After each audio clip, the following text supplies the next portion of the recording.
Once upon a time, in the beautiful city of Abuja, there lived a handsome billionaire named Femi.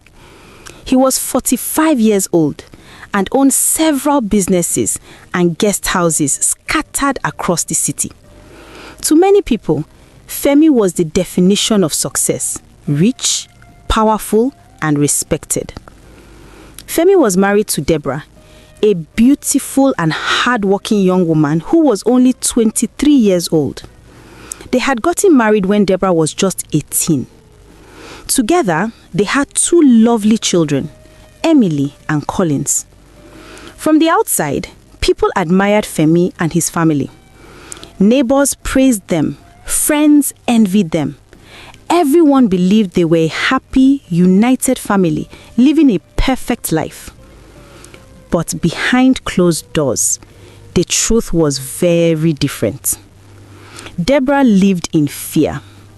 Femi was not the loving husband people thought he was. He constantly abused and humiliated Deborah, both emotionally and physically. Almost every day, Deborah suffered silently, hiding her pain behind a forced smile. Femi had a terrible obsession with womanizing. He chased young, naive girls, especially those who were barely 18 and those from poor backgrounds. He knew they were easy to manipulate. With his money, he would entice them, promising a better life. Sometimes, Femi even went as far as buying expensive gifts for the parents of these girls. He would promise marriage, wealth, and security. But once he got what he wanted, he disappeared without a trace. No one could question him. He was rich, influential, and untouchable. Femi used his power to oppress the poor. Deborah knew about his affairs. She knew about the young girls. Many times she confronted him. She cried, she yelled, she complained. But every time she spoke up, Femi responded with violence. He beat her. Femi was not just a womanizer, he was abusive. Deborah only had one safe place: her friend Lillian, who was a lawyer. Whenever the pain became too much, she would run to her, broken and bruised, pouring out her heart. One day, after listening quietly, Lillian finally said firmly, "Deborah, I have told you to leave this marriage. Leave before this man kills you. But you never listen." Deborah burst into tears. "How can I leave a marriage I struggled for years to build?" she cried. "I met Femi when he had nothing. We built everything he has today together. I can't just walk away." She wiped her tears and continued, "And even if I decide to leave, Femi will never allow me to take the children." Lillian looked at her sadly. "Deborah, have you forgotten I'm a lawyer? I will help you fight for custody of your kids." Deborah shook her head slowly. "You know we can't win against Femi in court," she said. "He knows too many powerful people." That was the reason Deborah stayed: fear. On the other hand, Femi did not want a divorce either, not because he loved Deborah, but because she managed his guest houses. Deborah was hardworking, smart, and very good at her job. Losing her meant losing control of the business.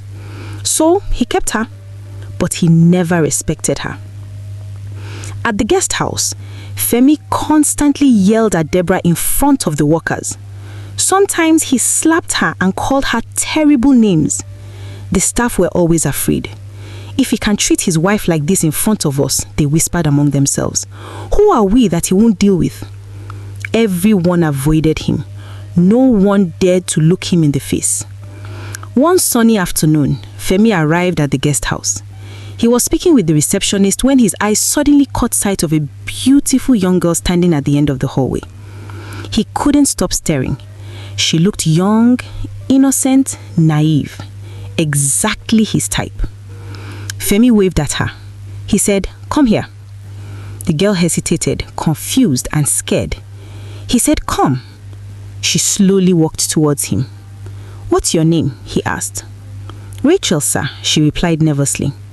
"What are you doing here?" "I came to see my mom," she said, pointing at a woman mopping the floor. The cleaner, Femi asked. Yes, sir, she is my mother. Femi nodded slowly. And why are you here to see her? I came to collect some money from her to register for my senior WAEC examination. Okay. Has she given it to you? No, sir, Rachel replied, looking downwards. She said she hasn't received her salary yet. How much is that? 30,000 naira, sir. Without hesitation, Femi brought out the money and gave it to her.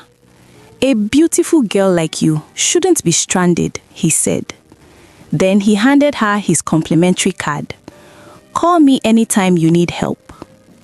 Rachel collected the card, nodding repeatedly. Thank you, sir. God bless you, she said, almost kneeling. Femi smiled. It's okay. Please don't kneel. That night, as soon as Femi got home, Deborah was